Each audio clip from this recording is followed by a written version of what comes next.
And we will not stop until the Equality Act is the law of the land. Thank you. And now I'll hand over the podium to Senator Schumer. Thank you. Thank you, Mark. Thank you first for the bravery of your struggle and for your leadership on this issue. I want to thank my colleague, Senator Merkley, who's been our strong advocate for many years on the Equality Act, and of course Senator Baldwin, who's been such a leader and has experienced the same kind of political attacks just recently that you did, Mark. But like you, she survived and prevailed. Thank you, Tammy. Look, let me say this.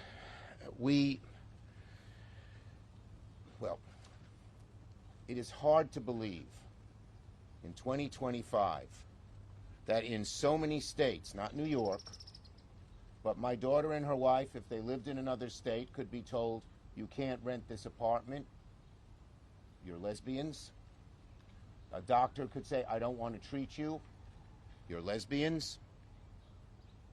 A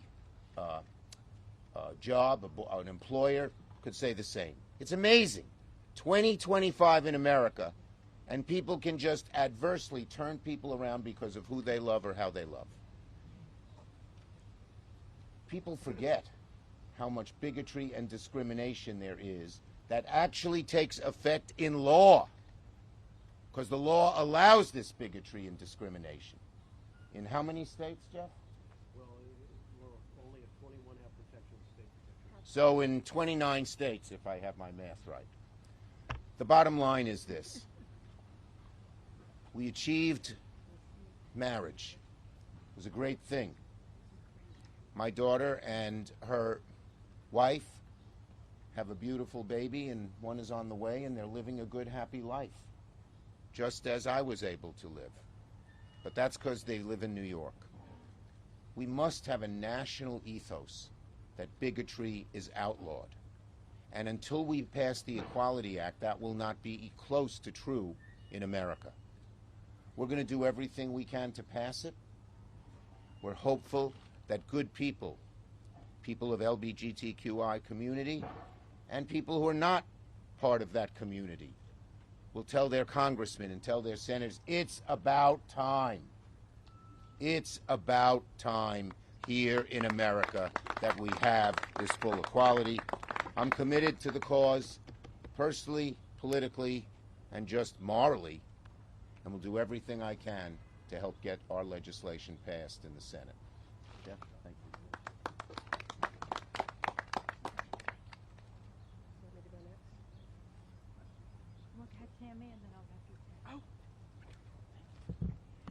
Well, what a beautiful day. And colleagues, it is so great to join all of you to announce the reintroduction of the Equality Act. The bill that we're here to talk about could not be more straightforward or common sense. The Equality Act simply puts into law what we all believe, that every American is created equal and should be treated equally under the law. This is a tenet of our nation's founding, and something that I know and my constituents take seriously. But as we all know, for far too many LGBTQ Americans in states across the country, equality is not the reality. Depending on where you live in this country, you are afforded a different set of fundamental rights if you are gay, lesbian, or transgender. And let that sink in. It's a patchwork of rights and protections depending on who you are and who you love. Will you be protected from being discriminated against by a bad landlord when you try to rent a house? Depends on where you live. Will you be protected from being discriminated against when you are trying to get a mortgage or a new credit card? Again, it depends upon where you live. The list of these basic rights that some people have and some people don't goes on and on.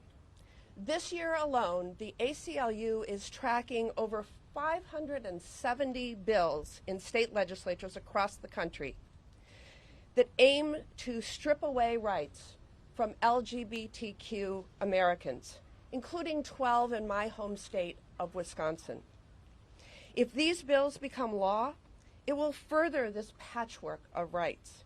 If they don't, it will still make our friends, our families, and our neighbors feel less safe, less welcome in their own communities.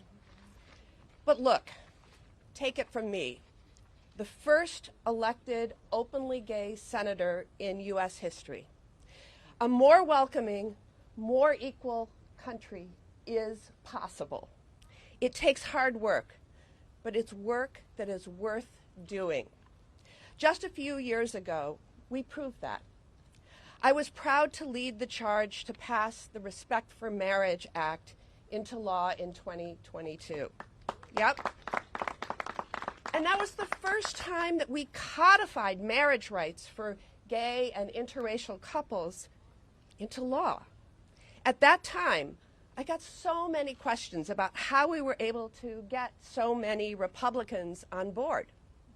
The simple truth was that we had open and honest conversations with our colleagues about the people in their lives, their family members, their staff members, their neighbors, their fellow parishioners who were gay. And today, that's who I ask both my Republican and Democratic colleagues to think about when considering the Equality Act. This is simply a matter of right and wrong. I, for one, believe that every American deserves to be treated and protected equally under the law.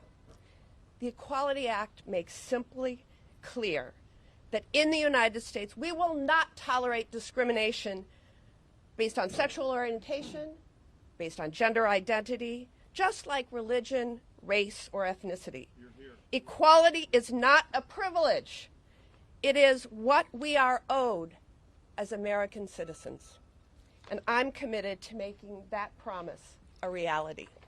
And next, I would love to welcome up to the podium Speaker Emeritus Nancy Pelosi.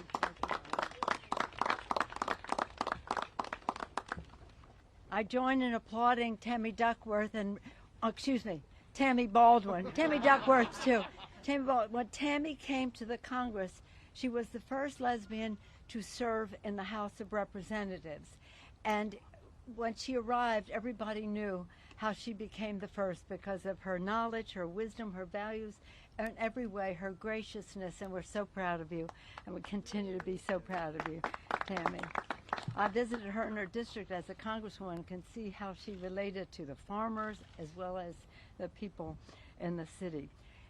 Let me just say that I associate myself with everything that has been said about the need for this, and I just want to tell a little different perspective. And Jeff Merkley, thank you for your leadership, and I'll talk about when we had our first press conference on this. But first I want to acknowledge Sarah McBride, our member of Congress from Delaware, and she's a pioneer in Congress as well. And as you all know, Dina Titus has been a champion on these issues from Nevada over time. So here's the thing. Hearing Chuck speak about his daughter, I remember when Allison was born. So to hear him talk about her with such pride in her marriage, her baby, and her babies, another baby to come, is an emotional thing for me. But just think of how valuable that is to us in this cause. Mark Takano, I heard your speech as I was coming. Our great leader, the whip, the House Democratic whip, Catherine Clark, is now with us as well. So here's the thing. Go back a few years, and when Tammy was speaking, she was talking about how to get the votes and the mobilization involved in that. But go back a few years. We had four things we were going to do. We're going to have a fully inclusive hate crimes act. We're going to have ENDA, ending discrimination in the workplace. We were going to have marriage when that became a court issue too. And we had a number of things, including the repeal of Don't Ask, Don't Tell. In the course of that, folks said, why are we doing ENDA? Why are we doing ending discrimination in the workplace? Let's do the whole kit and caboodle, hence the Equality Act. It was a challenge because it involved the Civil Rights Act and the rest, and those who were very protective of it, and rightfully so because of certain things that go on around here that we didn't want to interfere with what protections were already in the law. But John Lewis, remember Senator Merkley? He stood with us, right, Mark? He stood with us at that first press conference. He said to the Black Caucus, it's long overdue. The time is now. We cannot wait. This is it. And that was such a remarkable, okay, right, Mark? It was such a remarkable occasion. So we went from ENDA to equality in every aspect, and that's exactly what we should have done. So I just wanted to put it in perspective for you. When we were going along with ENDA, the groups outside said to us, don't do ENDA, don't ask, don't tell. So again, I take great pride in the fact that my last bill as speaker the first time around was the repeal of Don't Ask, Don't Tell, and we were so proud because of the outside mobilization. So I want to salute our friends from the outside, because this is, I know you'll be hearing from Jay Brown and Olivia Hunt, but the outside mobilization made all the difference, as Tammy described in her comments. That made all the difference in the world, telling people's experience with their own families, and just the support that grew and grew and grew. So hopefully, springing from this introduction, let me just say, Senator Merkley has been such a champion, relentless, persistent, constant on all of this, and I salute you for your leadership and always look to you for guidance on this, on other issues as well.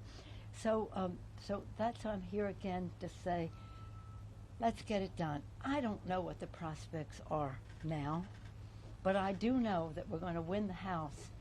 I know we're going to win the House, hopefully the Senate. We're going to win. In a short period of time, it will be clear to them, and maybe they'll be more receptive to doing what the right thing is. Now, the next speaker that I'm going to yield to spoke on the floor for, 20, let me read to get it exactly right. How long was it, Conrad? Okay, 25 hours. I had the record in the House for over 8 hours. Of course, I had on spike heels, and and we can't yield, but nonetheless, 25 hours, a record that an African-American leader could replace the record there of a, what would you call him? Segregationist. That's as gentle a word as we can use right here, I guess. So I'm so glad that I'm going before him, because you never know how long he's going to talk. But thank you, Cory Booker, for your leadership, and I'm pleased to yield to you. Thank you, Nancy Pelosi. Give another round of applause for one of the most incredible leaders I have ever had the privilege of serving next to. We are here again, reintroducing a bill. I'm proud to be an original co-sponsor, but there are trailblazers in Congress behind me. Champions that have defied the sad truth of our America, that we still live in a nation in the majority of states that you can post your wedding pictures online but still be denied the ability to stay at a hotel in your community or be fired from your job without legal recourse. We still live in a nation that has a profound injustice. The Equality Act is on the right side of history, and right now we stand in the cold shadow of injustice. And so here we are again introducing this bill, but it is not a normal time that we introduce this bill. We introduce it in the backdrop of a president that in his very campaign singled out in opportunistic bigotry the trans community. We stand here in the backdrop of a time that LGBTQ Americans are being targeted and singled out for heaped upon more injustice. This is not a normal time in which we are standing up and yet again reintroducing a bill with moral urgency. I've been thinking a lot about my own rights recently, because you cannot attack the fundamental rights of anyone without threatening the rights of everyone. I've been thinking about my own rights to walk down the street and not be disappeared by uniformed individuals and swept away. I've been thinking about my due process. I've been thinking about my free speech rights. Because when free speech is attacked anywhere in this nation, it is a threat to free speech everywhere. I've been thinking about my liberty, my ability to organize. The very rights that have been given to us in the Constitution are still not the rights that are enjoyed by everyone in our country, and certainly not the rights of the LGBT community. And so today, I want you to know we reintroduce this bill with attitude. We reintroduce this bill with swagger. We introduce this bill with confidence. Because there are a lot of people who are hearing our voice right now that don't understand that they are implicated.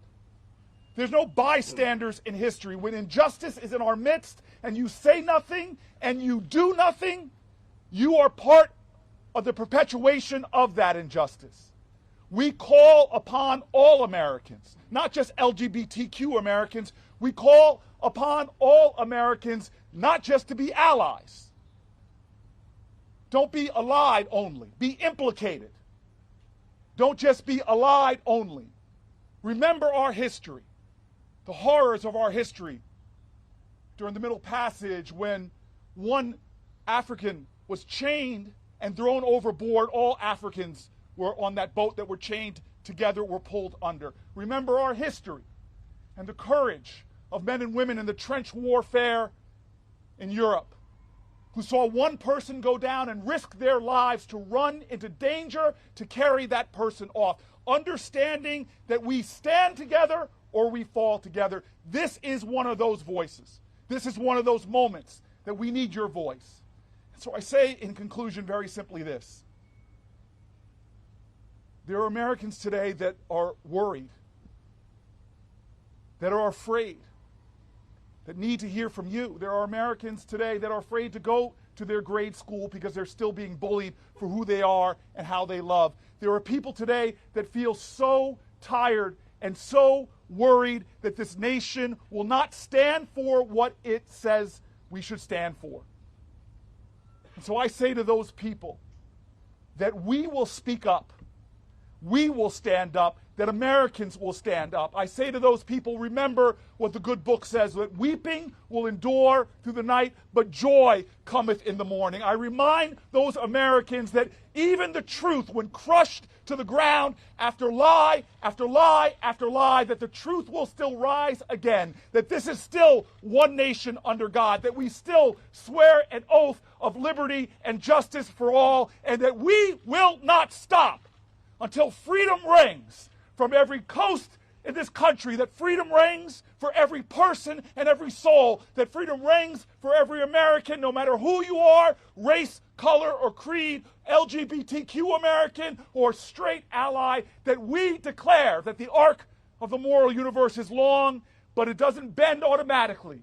We declare today and every day, until justice is established in this land, until the Equality Act passes, we declare that we, the people, will grab hold of that arc and pull and bend it until we live up to our promise in a country and truly are free at last, free at last. Thank you very much. Let me just say about Catherine Clark, who's coming up next.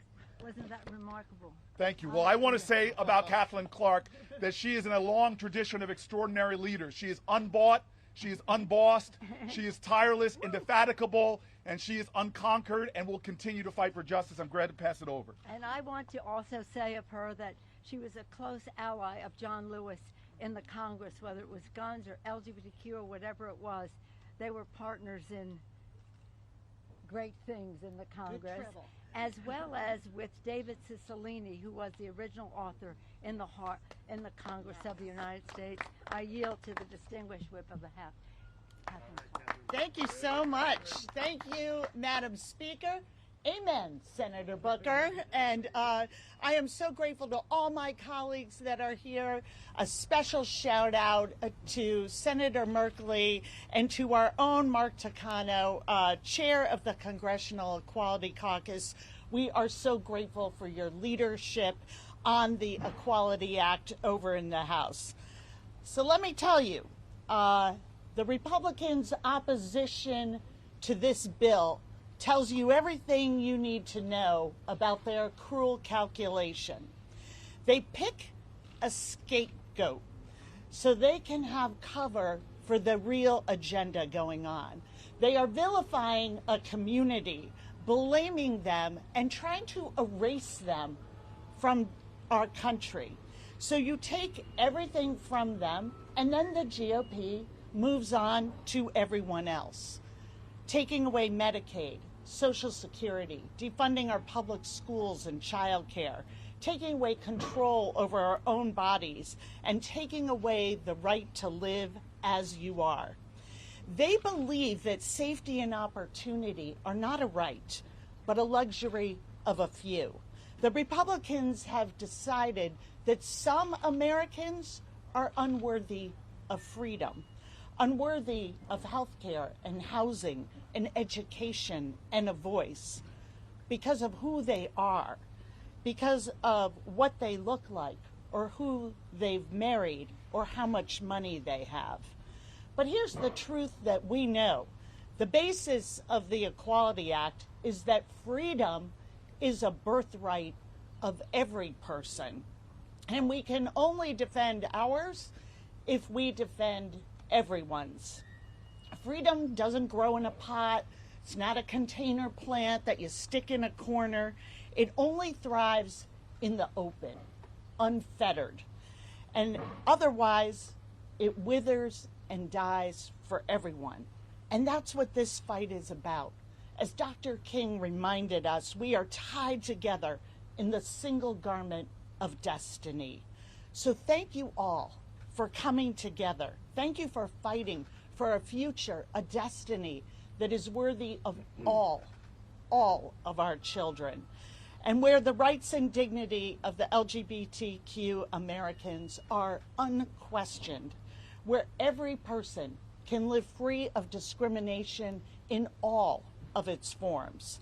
So please help me welcome a colleague who's working every day to make that dream a reality.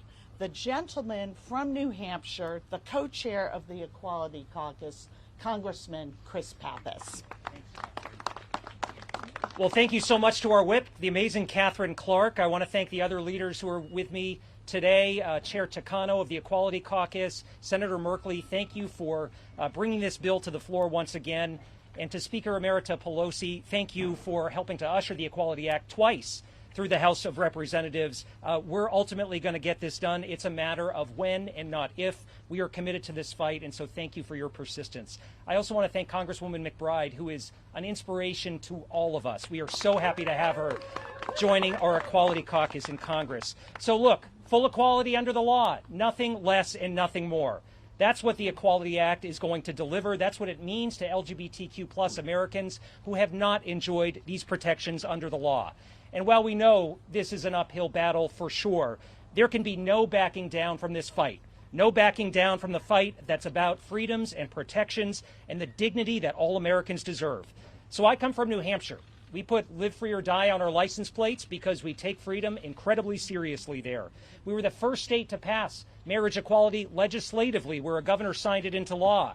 And in 2018, Democrats and Republicans came together to add transgender granite staters to our state's non-discrimination statutes. So I know the people I represent want their government. They don't want their government telling people how to live their lives. They fundamentally want everyone to be equal before the law and to have the same rights and responsibilities. Passing the Equality Act is consistent with the basic promise of America, and it has never been more urgent that we confront the politically toxic attacks on our community and that we move forward. I think of the LGBTQ plus community members that we all talk to, people who are beyond afraid about the direction of our nation. Think about the high school student who reached out to our office. He couldn't attend class for a week after the last election, despite having supportive family and friends, because he felt to his core that there wasn't a place for him in the United States of America. I think about the trans constituent who told me the other day that they've never felt less safe in their community, are always looking over their shoulder, and are taking new precautions when they just go about their day-to-day business. No one should question whether or not they have a future in the United States or can live authentically. No one should feel unsafe in their community. No one should be a second-class citizen in the United States of America in the year 2025. So the Equality Act is for them. It's for all of us, because not only will it establish the legal protections that are overdue, but it will send a powerful and unmistakable message about who we are as Americans and the kind of future that we can secure together. You know, just the act of introducing this bill again, that's enough to give people hope at a time where it is in short supply. But we're not going to stop there. We're going to keep fighting. We're going to keep showing up month after month, year after year, until this bill is finally the law of the land.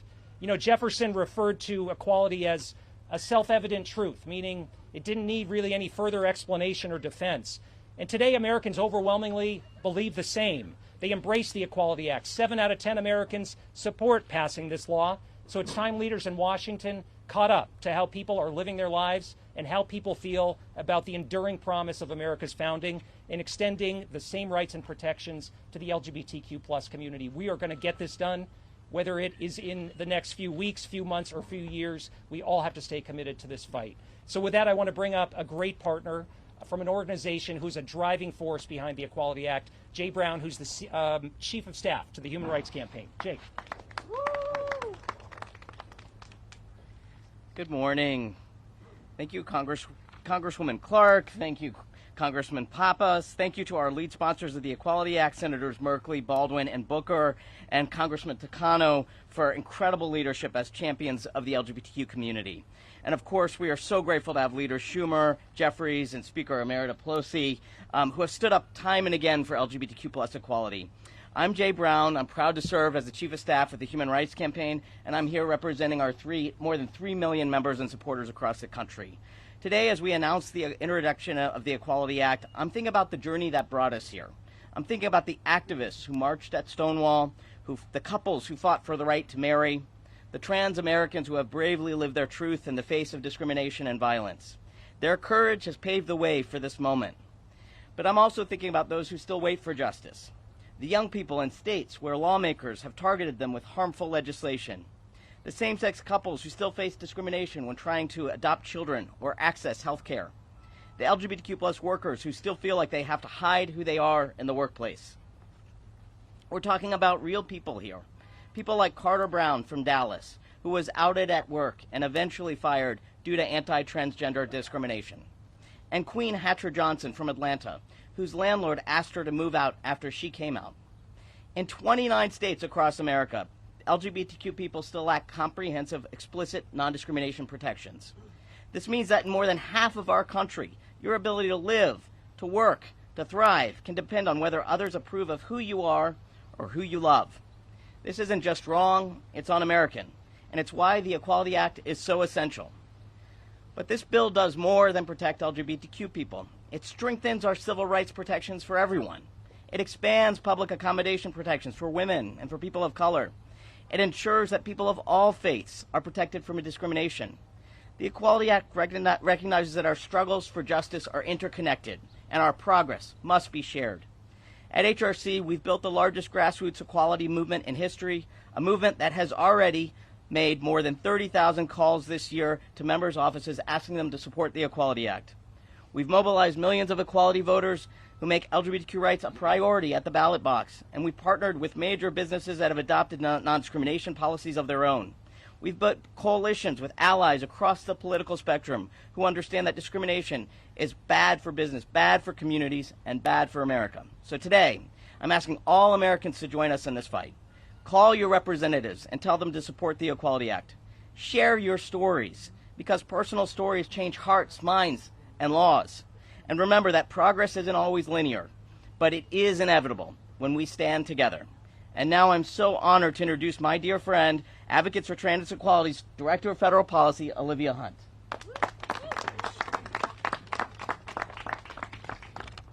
Thank you, Jay. Good morning, everyone. It is an incredible honor to be here alongside so many people who have championed LGBTQIA plus equality for so long.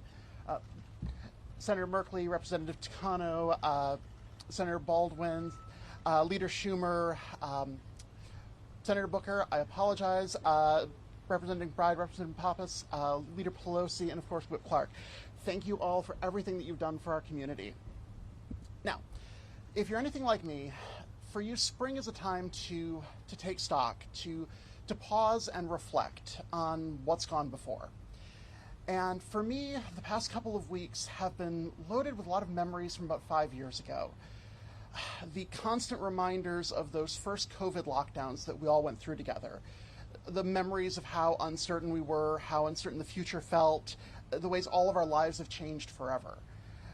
But something else has struck me about those past 5 years, which is that over those past 5 years, more than 2,500 anti-LGBTQIA+ bills have been introduced in state houses around the country. A veritable tidal wave of political bullying disguised as legislation, and fully 1,000 of those bills were introduced in just 2024 and 2025. As we all know by now, most of those bills specifically target transgender youth and their families. Now, thankfully, more than 90% of these bills have been defeated. In some cases, the same bill's been defeated again and again, year after year, because our community is strong and it's resilient, and we'll always come together to do what's right and defend our most vulnerable members. But this year is different. This year, in addition to the attacks that we've become used to at the state level, the Trump administration has launched its own unrelenting attacks on LGBTQIA+ Americans. And just like in the state houses, they've reserved their most vicious attacks and their most dehumanizing rhetoric for trans youth. This is a moment that demands action. These are not abstract policy debates. It's a coordinated effort to erode civil rights and protections, to criminalize LGBTQIA+ existence, and to erase us from our communities.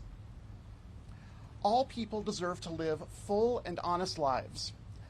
More importantly, all children deserve to grow up free of violence and harassment and discrimination just for being who they are. And they deserve to see a future that has a place for them in it. Trans youth deserve to be protected by their government. They shouldn't have to be protected from their government. It's long past time that our federal laws reflect and protect the reality and dignity of all people. Advocates for Trans Equality is proud to support and endorse the Equality Act. Trans people have always existed. We've always been part of the complex tapestry that is the United States. Across the country, we're writers, teachers, journalists, cashiers, ministers, construction workers, librarians, any other profession that you care to name. We have always been here, and we always will be here. And that's a truth that no amount of hostile rhetoric, policy, or legislation can ever change. Thank you all, and I'll turn the podium back over to Senator Merkley. Thank you so much. I think we can take a couple questions if folks have any. Yes?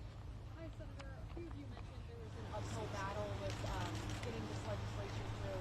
How do you plan to talk about this with your Republican colleagues, and what's the strategy to advance this? You know, the question, if you couldn't hear, was how do we plan to talk about this with our Republican colleagues? As Tammy Baldwin was saying, she had very explicit conversations, very open conversations. Remember, the Republican Party at one point was founded on the notion of fairness, to fight against discrimination against black Americans, to fight against slavery. And we know when we passed the Employment Non-Discrimination Act in the Senate that we had partners across the aisle who said discrimination is wrong. We passed it with more than 60 votes. We sent it to the House, and it was not brought to the floor, or ENDA might have passed at that point. Now we have this expanded bill. If you can be against discrimination in employment, you can be against discrimination in financial contracts. You can be against discrimination in mortgages, in jury duty. You can be against discrimination in public accommodations and housing. And so we're going to continue to remind our colleagues that discrimination is wrong. Join us as you joined us back in 2013 when we passed the Employment Non-Discrimination Act. I don't know if anyone from the House side would like to speak to that. Sure. Yeah. So Senator Baldwin talked about the conversation she had with her Senate Republican colleagues, but I can tell you in the House, when we passed the Respect for Marriage Act in 2022, there was no expectation that we would have, I forget how many it was, Nancy, like 30 or 40 Republicans vote for the bill. We thought we were just putting forward some legislation in response to what Justice Clarence Thomas opined in one of the decisions. The court said he welcomed cases to revisit what he felt were wrongly held decisions. You know, that wasn't really about conversations we had with colleagues. That was about a change that had happened in our country. Those 30 or 40 Republicans that voted with the Democrats in a surprising way which gave it momentum in the Senate, was Republicans reflecting a change of heart in their districts. And so I say that the work that we need to do is to also, as Speaker Emeritus has always taught me, that public sentiment is everything. And that now is the moment to bring greater understanding and greater momentum because really the Congress is a reflection of the people. Speaker Emeritus, would you like to comment on this? Well, I'd like to because we passed it twice in the House, and we were optimistic that there would be something that could be done in the Senate. In keeping with what Senator Merkley said and what distinguished Chairman Takano said about this, we thought corporate America, because they said they were supportive of this, would weigh in on the Senate, respectful of their own employees, high-ranking employees in their corporations. We said when we were overseas, when we were in Singapore, we said to the people, the businesses that were there, if you want the best, you better be for legislation like this, so that people can freely participate openly. So I do think there's still an opportunity. Well, they're in a little different place right this minute, but there is an opportunity for corporate America to weigh in for their own employees if they want the very best. They will be helpful with the Equality Act. And that is what we anticipated in the House, that they might be true to some of the things they were telling us and act upon those beliefs. Corporate America.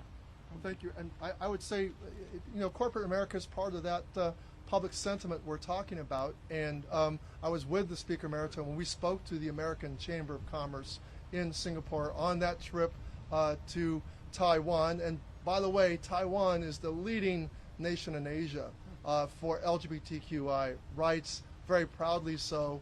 And but again, I agree with her. Corporate America is a huge voice in the advancement. So much has changed within corporate America. The vice presidents, the executives, and the very workforce is demanding equality as well.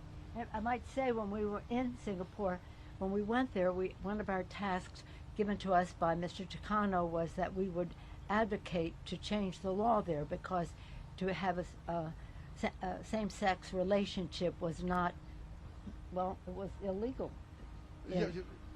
Unspoken but not legal in Singapore.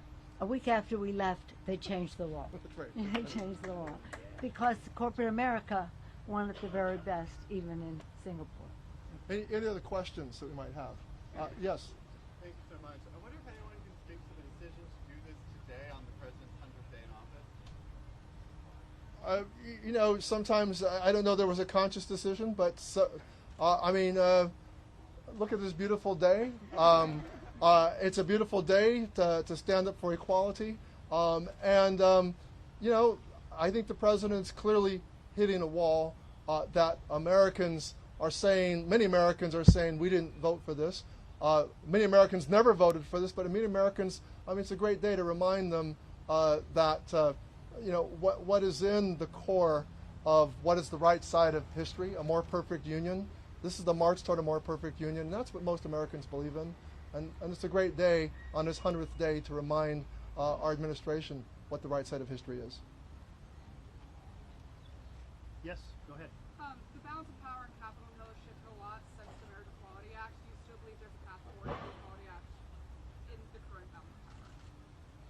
The question was whether there's still a path forward in this particular Congress at this moment. Well, the path forward is in the conversation with communities across this nation. My Republican colleagues in the Senate are not planning to put the Equality Act on the floor as the blunt truth, but we're going to continue advancing that conversation. And I think about my daughter, who said to me when I talked to her first about the Employment Non-Discrimination Act and then about the Equality Act, and she said, "But Dad, discrimination is already illegal. Why I don't understand." And I think much of America already believes that we put discrimination in our past. we are reminding them that that is not the case. As we heard from the advocates, discrimination is alive and well. Discrimination is being encouraged by some of the leaders in the Republican Party. But we're here to say that that is wrong. And we're going to keep amplifying this conversation inside the halls of Congress with our advocates and communities all across this nation until we pass this bill. And look, on the 100th day of this administration, it's not just about what we're against and what we're opposed. This is what we're for, and this is what most Americans are for, and it's an important marker in the ground, and we need to make sure that all Americans know that we're fighting for what they believe in. I want to thank you all very much and close by saying our advocates back here, can you hold those signs high? Let's pass the Equality Act and restore and end discrimination and restore fairness in America. Thank you all very much. Thank you. Thank you, Senator.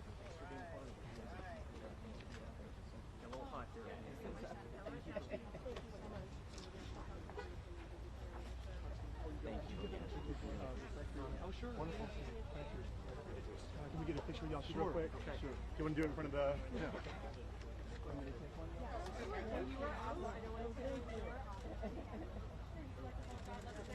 Thank you. Thank you. Thanks, Mark. That was Great. Thank you. Nice job. Yes, see there. No, thank you. Thank you.